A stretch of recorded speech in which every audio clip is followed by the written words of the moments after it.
बिस्मिल्लाहिर्रहमानिर्रहीम। अस्सलामु अलैकुम दोस्तों, आज हम सीखेंगे मतन हदीस किसको कहते हैं, सनद और सिका रावी कौन होते हैं। सबसे पहले सनद, रावियों का वो सिलसिला जिसके ज़रिए मतन हदीस हम तक पहुंचता है उसे कहते हैं सनद। यानी वो रावी जो हदीस के मतन से पहले आते हैं, आप सल्लल्लाहु ताला अलैहि वसल्लम के फरमान से पहले जिन मुहद्दिसीन का नाम आता है उसे कहते हैं सनद। और जो आप सल्लल्लाहु ताला अलैहि वसल्लम के अल्फाज होते हैं उसे कहते हैं मतन। मतन क्या होता है? सनद के अलावा हदीस के वो अल्फाज जिनके माना मकसूद होते हैं, खा वो अल्फाज आप सल्लल्लाहु ताला अलैहि वसल्लम के हों या किसी सहाबी के हों या किसी ताबी के हैं, उसे कहते हैं मतन। जैसे कि बुखारी शरीफ की पहली हदीस है, उसमें सबसे पहले सनद आती है।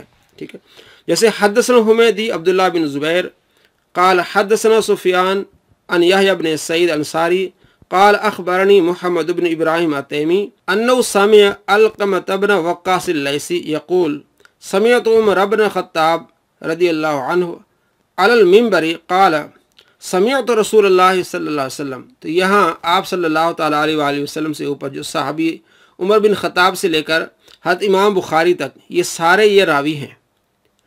और आपका फरमान इन्नमल आमालु बिन्नियात, ये मतन है। तो ऊपर जितने भी रावी हैं, और ये अगर रावी सिका हों तो हदीस सही होती है। अगर इन रावियों में से कोई भी मुहद्दिस ज़ईफ़ हो, उसका हाफ़ज़ा कमज़ोर हो या आदिल न हो, फाजिर फासिक हो, तो वह हदीस ज़ईफ़ होती है, वो सनद ज़ईफ़ होती है। तो सिका का माना है काबिल एतबार। वो शख्स जो काबिल एतबार उसको कहते हैं सिका। और हदीस की इस्तिलाह में वो शख्स जो आदिल हो और ज़ाबित हो, फासिक फाजिर न हो, मुसलमान हो, बालिग हो, आकिल हो, साहिब तकवा और मुरव्वत हो, अवामिर पर अमल करने वाला हो, नवाही से इज्तनाब करने वाला हो, अखलाक की अच्छाइयों और अच्छी खसलतों से मुत्तसिफ हो, असबाब फ़िस्क़ और खिलाफ हया और खिलाफ मुरव्वत चीज़ों से दूर रहे। ये अदालत है। ज़बत क्या है? रावी का रवायत करते हुए गाफिल न होना, हाफिज़ होना, जबकि अपने हाफजे से हदीस बयान करे, या अच्छी तरह एहतियात के साथ लिखना, ये इसको कहते हैं ये सिका रावी है। यानी आदिल हो और हाफिज़ हो, उसका हाफज़ा मज़बूत हो, ठीक है, मुसलमान हो, और उसके इस अलावा उसके अखलाक अच्छे हों, और फाजिर और फासिक ना हो। ये तमाम सिफ़ात जिस रावी में होंगी उसे कहते हैं सिका। और फिर इसकी जमा है सिकात। हदीस के आखिर में आपने देखा होगा रिजाल सिकात, इसके रिजाल सिका हैं। यानी इसके जितने भी रिजाल हैं वो आदिल हैं और ज़ाबित हैं, उनका हाफ़ज़ा मज़बूत है, उनमें से कोई ज़ईफ़ नहीं है, किसी का किरदार जो है वो डैमेज नहीं है, ख़राब नहीं है। तो उस हदीस को फिर हम क्या कहते हैं? ये हदीस सही है। जैसा कि सामने आपकी हदीस है, सुनन दारमी की हदीस है, और इसके नीचे लिखा है रिजाल सिकात, कि इसके रिजाल तमाम सिका हैं। तो वो क्या होती है? हदीस फिर सही होती है। जैसा कि हदसना अबू नोमान, हमें हदीस बयान की अबू नोमान ने। हदसना सईद बिन ज़ैद, हमें हदीस बयान की सईद बिन ज़ैद ने। हदसना अमर बिन मालिक नौकरी, हमें हदीस बयान की अमर बिन मालिक ने। हदसना अबुल जौज़ा औस बिन अब्दुल्लाह, कि हमें हदीस बयान की अबुल जौज़ा औस बिन अब्दुल्लाह। वो कहते हैं कि अहले मदीना पर कहत हुआ, बहुत ज़्यादा कहत हुआ। उन्होंने हज़रत आयशा रज़ियल्लाहु तआला अन्हा के पास आके शिकायत की। तो हज़रत आयशा रज़ियल्लाहु तआला ने फरमाया कि कब्र नबी और आसमान के दरमियान कोई चीज़ हायल नहीं होनी चाहिए। कब्र नबी के ऊपर जो छत है, आप सल्लम के कब्र अनवर के ऊपर छत है, इसमें रोशनदान बनाओ ताकि कब्र नबी और आसमान के दरमियान किसी चीज़ की हायल ना हो कोई चीज़। तो उन्होंने ऐसा ही किया। आप सल्लल्लाहु ताला अलैहि वसल्लम की कब्र अनवर के ऊपर जो छत थी उसमें रोशनदान बनाया, तो कब्र और आसमान के दरमियान कोई चीज़ हायल नहीं थी। तो खूब बारिश बरसी, और इतनी बारिश बरसी कि हर जगह सब्ज़ा ही सब्ज़ा हो गया, और जानवर खूब पले बढ़े, यहाँ तक कि वो फटने वाले हो गए। यानी बहुत ज़्यादा जो है वो जानवर ठीक ठाक हो गए।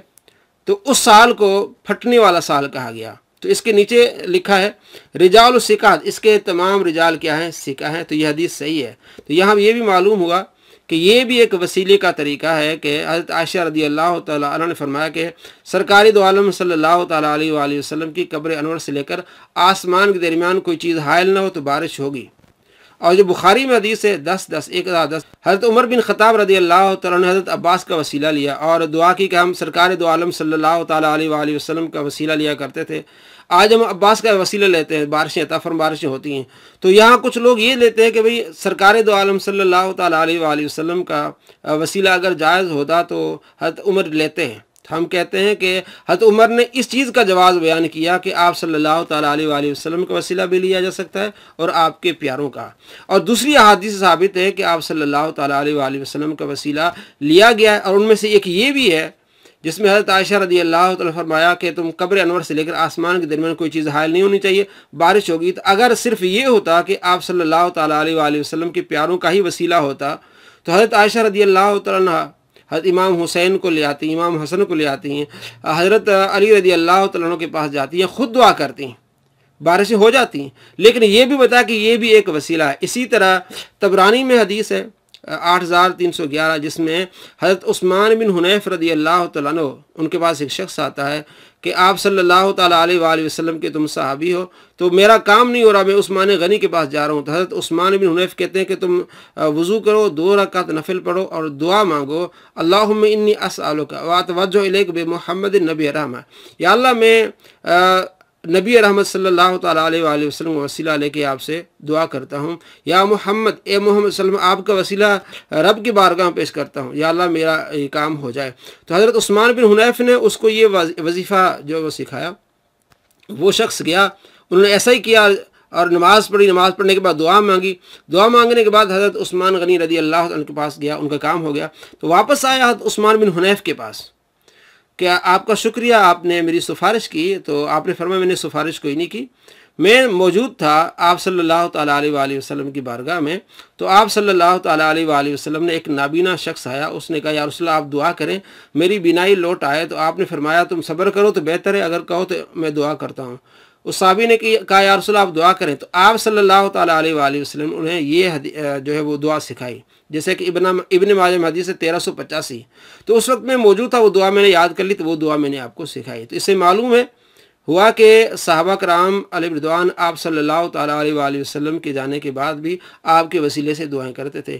یہاں اعتراض ہوتا ہے کہ یہاں اس میں ایک محدث ہے عبداللہ بن وہب، وہ ان سے روایت کرتا ہے، مدلس ہے۔ تو پہلے بھی میں نے وضاحت کی ہے کہ عبداللہ بن وہب طبقہ اولیٰ کا محدث ہے، اور ابن حجر عسقلانی رحمۃ اللہ علیہ نے یہ وضاحت کی ہے کہ مدلس کی 5 طبقات ہیں، پہلا طبقہ اور دوسرا طبقہ، ان میں سے اگر کوئی ان سے روایت کرے تب بھی وہ حدیث صحیح ہوگی، کیونکہ وہ بہت بڑے امام ہیں، اور انہوں نے تفصیل لکھی ہے، 33 پہلے طبقے کے اور 33 دوسرے طبقے کے ہیں، اور عبداللہ بن وہب جو ہے وہ پہلے طبقے کے ہیں۔ طبقات المدلسین میں ابن حجر عسقلانی رحمۃ اللہ علیہ نے ان کو لکھا ہے، اور عبداللہ بن وہب کا نام 17 نمبر پر لکھا ہے کہ یہ پہلے طبقے کے ہیں، اس لیے یہ ان سے بھی روایت کریں تب ان کی حدیث مانی جائے گی اور صحیح حدیث ہوگی۔ اور نمبر 2، یہ اخبرنی کے الفاظ بھی آتے ہیں، عبداللہ بن وہب اخبرنی ابو سعید، یعنی سماعت کی تصریح بھی موجود ہے، معرفت الصحابہ لابی نعیم 4928 نمبر حدیث ہے، اس میں یہ سماعت کی تصریح بھی موجود ہے۔ تو معلوم ہوا کہ آپ صلی اللہ تعالیٰ علیہ وآلہ وسلم کا وسیلہ لینا جائز ہے، اور آپ کو یہ بتانا تھا کہ سند کس کو کہتے ہیں، متن کس کو کہتے ہیں، اور ثقہ راوی کس کو کہتے ہیں، جس کا کردار اچھا ہو، فاجر و فاسق نہ ہو، اخلاق اچھا ہو اور رہن سہن ٹھیک ہو، اس کے علاوہ اس کا حافظہ مضبوط ہو، تو یہ ہوتا ہے ثقہ راوی۔ السلام علیکم رحمۃ اللہ وبرکاتہ۔